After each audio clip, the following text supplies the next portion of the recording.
Hey guys, this is a video about portion sizing. So we're gonna start a series of different methods on how to size your meals and how to deal with the quantity of your foods and how to measure your portions and so on. And today we're gonna start with the way that I like the most, but we'll explore them all through the next weeks.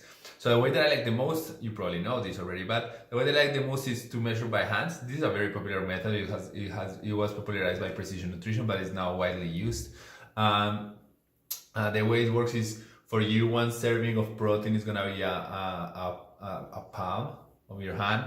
One serving of vegetables is gonna be a fist.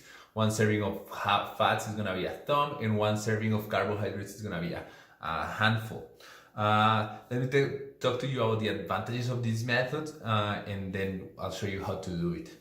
So the first advantage of this method is that I believe, and given my experience with my clients, that is the one that leads to the most consistency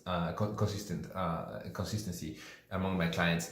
I feel it's like the most practical, and so it's the one that you can do anywhere, everywhere, and so that is the one that I like the most, because for me that consistency, that compliance trumps everything else. So you could be way more precise, or you could be way more anal your macronutrient breakdown, but if you can only do that in a limited number of situations, then it doesn't matter. It doesn't add on the ad term. So it's very practical. Good. Another two advantages are the following. The first one is that it's completely tied to your own body, which is why it's practical. First, because it's your hand, the unit measure, right? And your hand as a unit measure is not only the fact that you will take your hand everywhere, but it's also the fact that your hand has a one-to-one correspondence with the size of your body. So the quantity is decided by the size of your own body, which is good. The second thing, and it's the same, and is that level of like what most people realize is that, like, if you are a little bit hungrier, it's normal that your palm is gonna start looking a little bit bigger. That is fine. That is completely fine. I like that about this method, because we have been so disempowered of our own sense of hunger. We have been so disempowered about the physical cues that our body gives us, that we believe that we don't trust them. We have learned not to trust them, and some other methods don't allow us to trust that. They don't let us train ourselves into like how to read our body.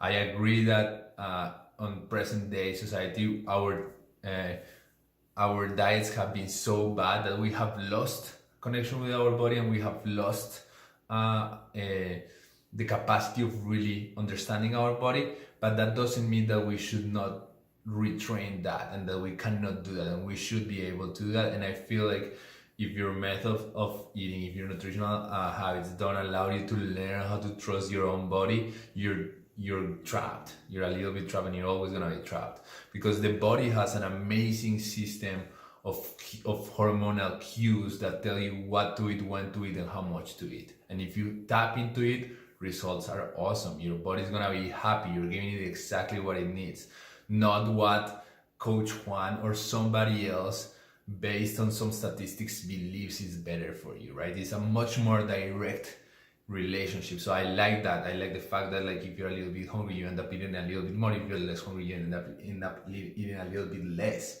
That is a good thing. Good. The cons, or kind of one of the things, is that we lose precision here. It's true. We do lose precision. I think that level of precision does not seem to is made up by the fact that you're way more consistent with this method.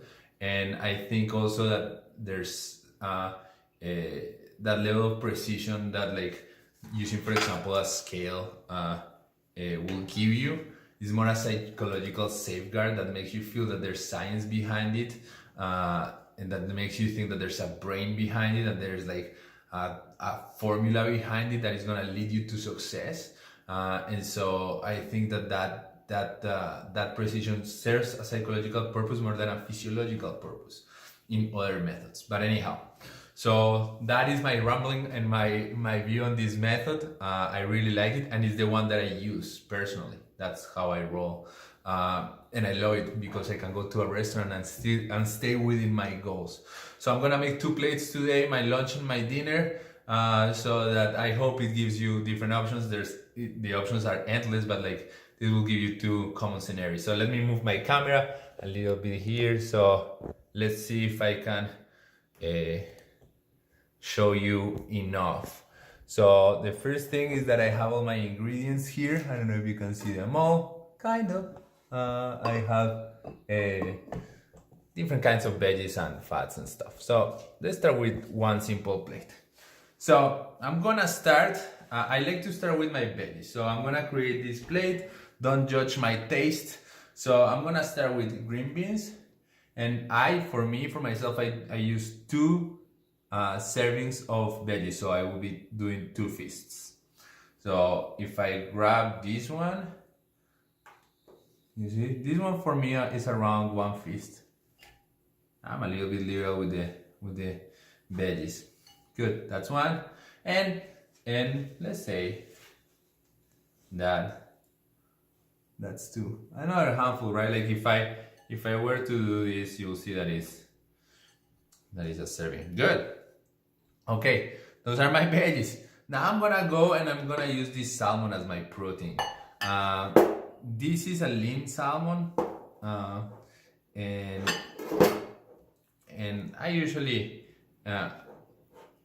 are a little bit liberal also with the food. So I not always grab it with my hand. I have gotten better, but like as you'll see, this is a little bit bigger than my palm. So I would say that this is a palm, and then I have like a 1/4 of a palm there. So this is a palm and a quarter. I usually get 2 palms. So I'm going to I did this on purpose, and I'm going to supplement with another protein.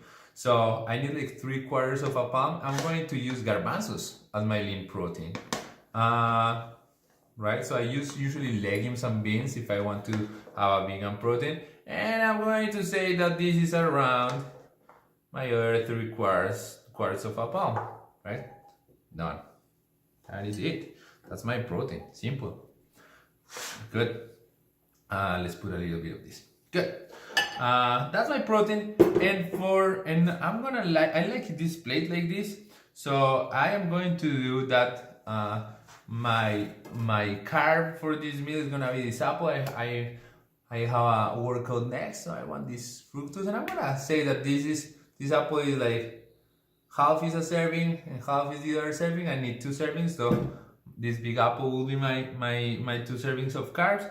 And then let me see, we're gonna add a little bit more delicious this. I'm gonna add some pumpkin seeds as my healthy fat. And so in order to know what my healthy fat is, I usually do this. I grab my thumb and wrap it around, and that gives me the amount of fat that I need there. So now that I have that proprioception feedback, yeah, that's pretty much it. I just need 1 serving. And so that's it. That's my first plate. Easy peasy. That's 1. Good. Let me show you another plate. So that was a cool plate because I had to supplement my lean protein with another protein. Good. And now, second plate, I'm going to start with broccoli here. 1 serving, boom. 2 servings, boom. Okay, for my carb, I'm gonna have quinoa. And so for me, this is gonna be a handful. This third of a cup in my case. Maybe if your hand is smaller, you need 1/4, and if your hand is bigger, you have a little bit more. So that's 1 serving, 2 serving. As I said, I only need 2. That's 1. Good. Let's go to protein. So in this case, I have this protein here. These are burgers that are grass-fed beef, but they're 85%. So they're not the leanest. They're also not super bad. 1 burger is kind of a palm. It's not exactly a palm. So I'll say that depends on the burger, right? Like this one is pretty thick, so this one is a palm. This one is not fully a palm, so just gonna add a little bit from this one, and I cut it. You can use more civilized methods of cutting. Good. So that's my protein. And what I said there is that this beef is not super lean. So if my fat were this avocado, I would say like, okay, usually I have one full serving, right? That is for me is pretty much half an avocado, right? So today, just because I had a little bit more, I'm just gonna not use the whole avocado, right? I am going to just use around this. There you go. Good. So I'm gonna keep this here with my other avocado, and this is what I'm going to do as my fat. I like to eat my avocado as is by just putting the Latin way, so I just put salt and pepper there, so I'm not gonna put it in my plate. But I just eat it with a spoon. Anyhow, so that'll be my second plate. So those are two plates, two different ways to do it. One thing that you want to, look at my cute dog. One thing that you have to keep in mind is that you don't have to be boring like I was just, right? Like I did this because this is my meal prep. It's easier for during the week. But when I go out, or sometimes when I change what I'm cooking, of course, I'm not thinking about plates that are like compartmentalized, right? Like that they're not like veggies, everything is broken up. So quite often I like to combine dishes. So if I go out to a restaurant, I will kind of play with it a little bit, right? Like, so if I order, let's say, I don't know, a meat pie, okay? So I know that in the meat pie, I can see when I order it, if I had enough, probably had enough carbs. If the beef is like, if I'm in a restaurant, I know that beef is gonna be a little bit fatty, so I don't need to add much. I will order a side salad. And if I'm hungrier later in the day, I know that meat pie maybe didn't have enough protein, so I will add a little bit of a protein later before night. If I'm hungry, if I'm not, I will leave it there. But I can always break up any meal that I have into its, not ingredients, but into its parts, and kind of make informed decisions of what I'm doing. How can I change something, add something? So it's very simple, and I don't have to, and I can get very good at it, and I can get very, very good at like gauging and understanding how much I need. And just because my feedback is being given by my body, there's a huge advantage there, right? Like I'm training myself to know how much I need instead of just training my body to receive an exact number, right?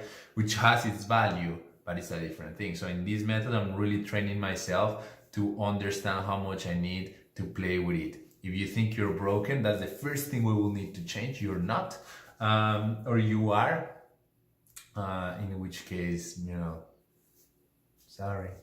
No, I'm just kidding. But yeah, this is the method with the hand.